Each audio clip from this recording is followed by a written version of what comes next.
mobile cinema is to screen the best possible African feature films. So with us here, we have 5 films from 5 different countries. The Kenyan film is called From a Whisper. It's a film by Wanuri Kahio, done on the bomb blast that rocked Nairobi in 1998. And then there's a second film from Ghana. It is called Heritage Africa, by a guy called Kwa Ansa. And then the third film is called Mumba. Mumba is a docu-feature film. It's not necessarily documentary and it's not necessarily a feature film. That is from DRC. It talks about, it is on the turbulence that rocks DRC from the days when it first got independence. And then the next film is called Masasa. Masasa is from Cameroon. It is about traditions, values, and cultures of a Cameroonian village. And then the last film is from Burkina Faso. It is called Samba Traore.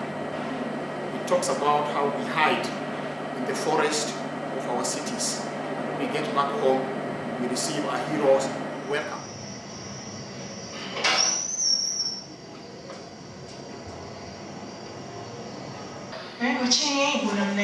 Bwana tufanyie vingine tazama. Taona na mimi. A cheerful one and a determined fighter, Prophet Muhammad. You know I cannot say, damn it, Roger. A human being is dying. I'll do anything for you, old boy. But you know the regulations. Stop the rhetoric. This is not rhetoric, Quincy. This is rules and regulations. Lawyer, aide-moi.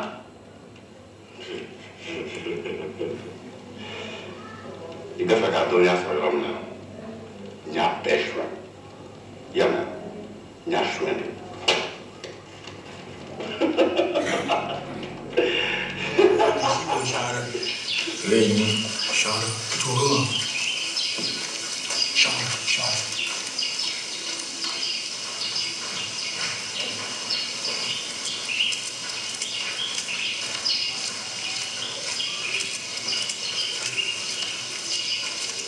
Ton frère mon bas. Tell us what you liked about the movie, the issues that were raised. Are they relevant? What can the filmmaker do to make it more relevant to us? So anyone who has a comment about Masasa? I like the part that man was locked in the jail because of admiring the same girl as that mullah was admiring. That shows the reality on the ground in most places in Africa, whereby the rich have their way too much. And like some of the films we watch in Kenya, it's realistic. It actually captures what goes on in real life. So that's what I like about it. Perhaps to recap about the storyline, it's a film that deals with the Cameroonian cultures. It's set in a Cameroonian village. What do you think about the way the film director filmed nature? I think it brings the natural setting. You know what to expect is what actually happens on that ground, that area. People are conversing all the time. So, what effect does it have on you as the viewer? There is too much dialogue in the movie. Yeah. So maybe not really do away with it, but reduce it. To reduce it? Yeah, it would be more interesting to watch. I think the dialogue was important because Africans, we are very sure of things. Okay, like the Westerns, they talk to people they know. But this was a village, everybody was relating to each other. So for me, I think the director, when he involved the dialogue, he was trying to build the culture in the African society. And then when you come to this film, they're talking in a different language, so we rely on subtitles. Do you think to some extent the subtitles were a hindrance to you as the viewer? I think when there are subtitles, you tend to miss that effect that is being brought up by the speakers.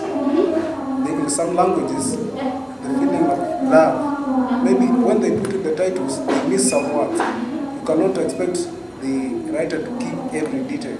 Personally, I didn't like the subtitles so much because when those words are being written there, you want to get what they are saying in instead of watching the movements, actually the facial expression and some other stuff, you just want to know the words. And by you concentrating and reading those words, there's some strange movements that at least you're missing. So who watched From a Whisper? It recaps what happened, the bomb blast thing, and it shows what went on, the organization, and then we also have how the people who survived are trying to live, are trying to move on. I think the film industry will grow because this is about Africa, this is original, this is something that somebody can actually appreciate.